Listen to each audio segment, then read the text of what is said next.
भारतीय लोकशाहीला जगात सर्वश्रेष्ठ लोकशाही मानलं जातं. एका सर्वसामान्य कुटुंबातील व्यक्ती संघर्षातून मुख्यमंत्री बनते, ही भारतीय लोकशाहीची महानता असल्याचं प्रतिपादन राज्यपाल CP राधाकृष्णन यांनी ठाण्यात बोलताना केले. कोकण मराठी साहित्य परिषद, शारदा एज्युकेशन सोसायटी आणि ग्रंथालय प्रकाशन आयोजित प्राध्यापक डॉ. प्रदीप ढवळ आणि डॉ. अरुंधती भालेराव, राजन बने आणि सान्वी ओक लिखित योद्धा कर्मयोगी एकनाथ संभाजी शिंदे चरित्र ग्रंथाचा प्रकाशन सोहळा राम गणेश गडकरी रंगायतन येथील नाट्यगृहात पार पडला. त्यावेळी ते बोलत होते. दिंडीच्या माध्यमातून योद्धा कर्मयोगी एकनाथ संभाजी शिंदे हा चरित्र ग्रंथ व्यासपीठावर आणण्यात आला आणि या चरित्र ग्रंथाचं प्रकाशन राज्यपाल CP राधाकृष्णन आणि उपस्थित मान्यवरांच्या हस्ते संपन्न झालं.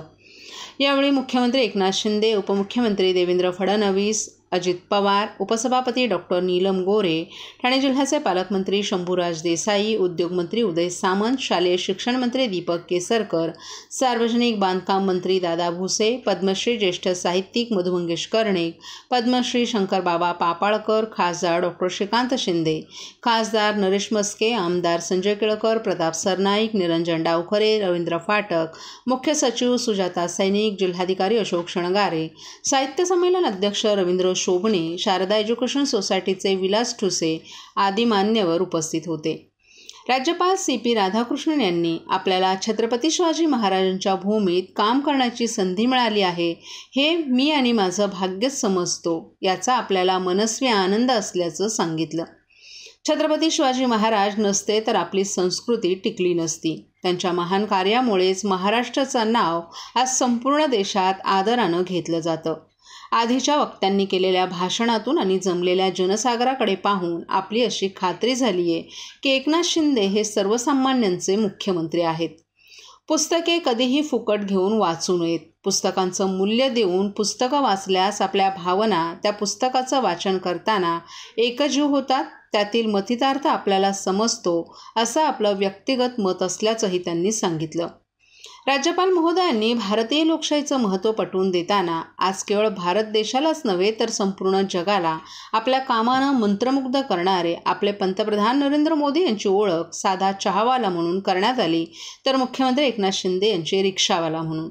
मात्र एका साध्या चहावाल्यास देशाचं पंतप्रधानपद तर एका रिक्षावाल्यास मुख्यमंत्रीपद हे केवळ भारतीय लोकशाहीच्या महानतेमुळेच शक्य झाल्याचं त्यांनी सांगितलं.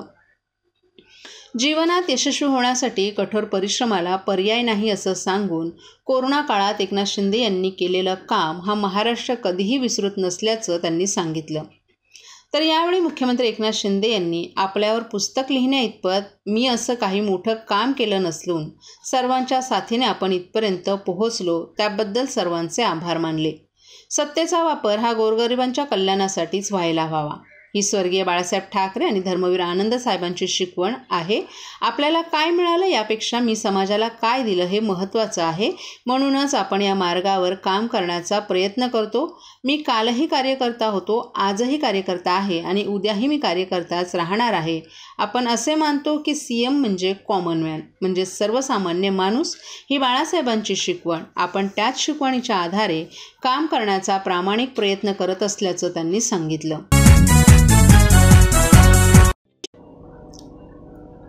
ठाण्यात इतर खासगी शाळांमध्ये 10वी परीक्षा बोर्डाचं केंद्र असताना एवढ्या वर्षात ठाणे महापालिकेच्या शाळेत मात्र केंद्र नसल्यानं पालिकेच्या शाळेतही बोर्डाची परीक्षा केंद्र व्हावं, यासाठी शिक्षण विभाग लवकरच या संदर्भात बोर्डाकडे पत्रव्यवहार करणार आहे. ठाणे महापालिकेच्या प्राथमिक 111 आणि माध्यमिक 23 अशा मिळून 134 शाळा आहेत. या शाळांमधून सद्यस्थितीत 36,000च्या आसपास विद्यार्थी शिक्षण घेत आहेत. पालिकेच्या शाळांमध्ये मराठी, इंग्रजी, उर्दू अशा 3ही माध्यमांच्या शाळा भरत असून पालिका शाळांचा पटही गेल्या काही वर्षात वाढत चाललाय. पालिकेच्या इंग्रजी माध्यमांच्या शाळा तर आता खाजगी शाळांची ही स्पर्धा करू पाहत आहेत. पालिकेच्या माध्यमिक शाळा असून एवढ्या वर्षात मात्र ठाणे महापालिकेचे 10वी बोर्डाचं परीक्षा केंद्र असावं, यासाठी शिक्षण विभागाकडून कोणत्याही प्रकारचे प्रयत्न करण्यात आले नाहीत. मात्र आता यासाठी शिक्षण विभागाकडून हालचाली सुरू करण्यात आल्यात.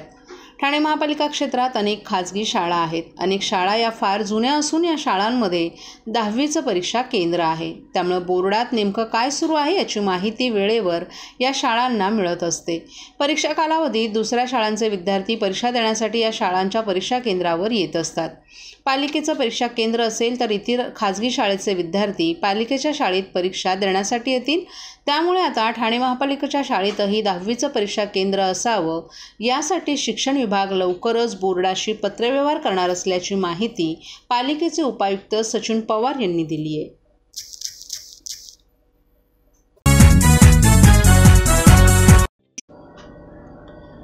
पक्ष कुणी चोरला, दुसऱ्याची गोष्ट चोरणं हे हिंदुत्व नाही अशा आशयाचे बॅनर लावून शिवसेना ठाकरे गटाचे ठाणे जिल्हाप्रमुख केदार दिघे यांनी शिंदे गट आणि भाजपवर हल्लाबोल केलाय.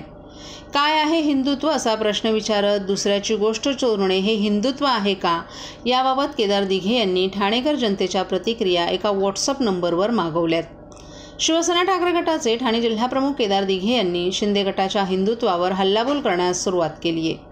धर्मवीर चित्रपटाच्या ट्रेलरमधून धर्मवीर आनंद दिघे यांना कमी दाखवण्याचा प्रयत्न चित्रपटात निर्मात्यानं केला असता त्यावरही केदार दिघे यांनी पत्रकार परिषद घेऊन हल्लाबोल केला होता. दिघे साहेब हिंदुत्व का सोडतील असा प्रश्न त्यांनी शिंदे गटाला आणि चित्रपट निर्मात्यांना विचारला होता. मातोश्री बाळासाहेब ठाकरे आणि ठाण्यातील शिवसेना हे एक समीकरण असून या समीकरणाला डाग लावण्याचं काम शिंदे गट करत असल्याचं मत याआधीच केदार दिघे यांनी व्यक्त केले. आता सरळ ठाणे जिल्हाप्रमुख केदार दिघे यांनी होर्डिंगच्या माध्यमातून शिंदे गटावर हल्लाबोल केला असून पक्ष कुणी चोरला असा जाहीर सवाल ठाणेकर जनतेच्या न्यायालयात विचारलाय. दुसऱ्याची गोष्ट चोरणं हे हिंदुत्व नाही असंही त्यांनी या बॅनर्सच्या माध्यमातून बजावलंय. पक्ष कोणी चोरला हे विचारताना काय आहे हिंदुत्व, दुसऱ्याची गोष्ट चोरणं हे हिंदुत्व आहे का याबाबतच्या प्रतिक्रिया ठाणेकरांनी नोंदवण्यासाठी केदार दिघे यांनी 9820055066 हा व्हॉट्सअप नंबर जाहीर केलाय.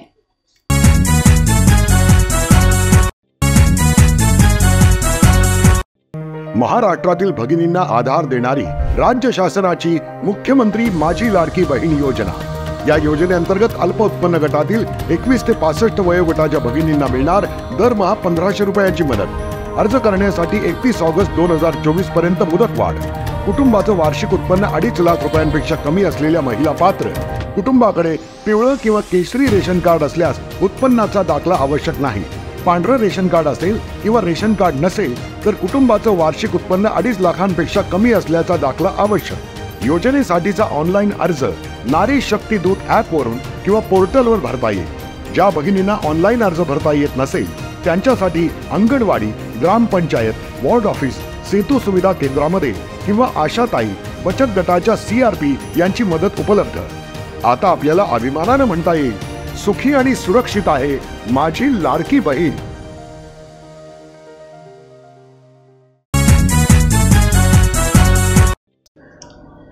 ठाण्यातील विश्वास गतिमंद केंद्रातील बनवलेल्या आकर्षक अशा राख्या यंदा जवानांसाठी पाठवल्या जाणार असून ही मुलं सध्या राख्या बनवण्यात व्यस्त आहेत.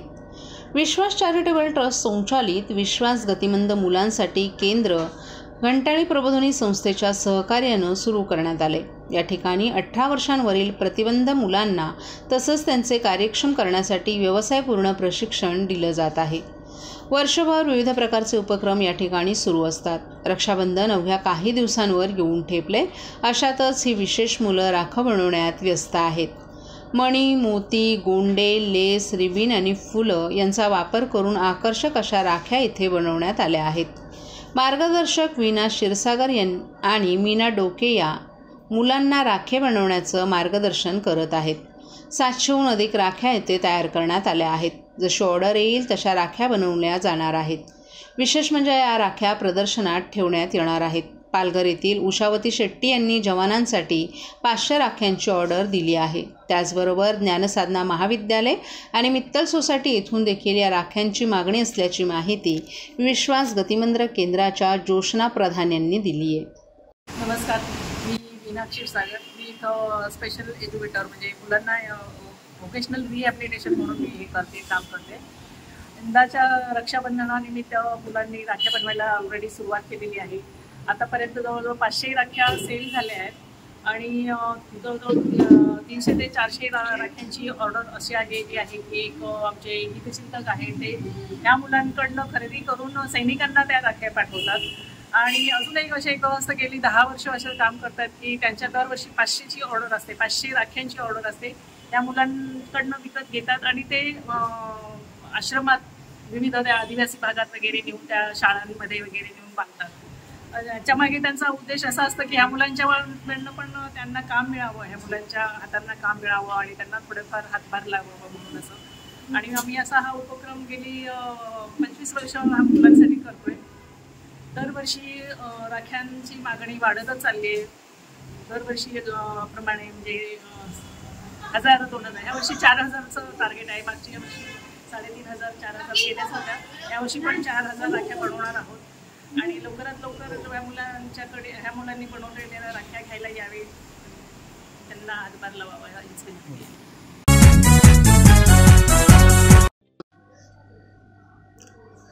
ठाणे महानगरपालिकेच्या नव्या अद्ययावत इमारतीसाठी रेमंड कंपनीच्या सुविधा भूखंडाचा उपयोग करण्याच्या संदर्भात आमदार प्रताप सरनाईक यांनी ठाणे महानगरपालिका आयुक्त सौरभ राव यांना पत्राद्वारे विनंती केली आहे. 2017मध्ये माजी आयुक्त संजीव जयस्वाल यांच्या कार्यकाळात सुरू झालेल्या प्रस्तावाचा उहापोह करताना सरनाईक यांनी म्हटलं आहे की रेमंड कंपनीनं हा भूखंड महानगरपालिकेला हस्तांतरित करून बांधकामाच्या खर्चाची बचत करावी.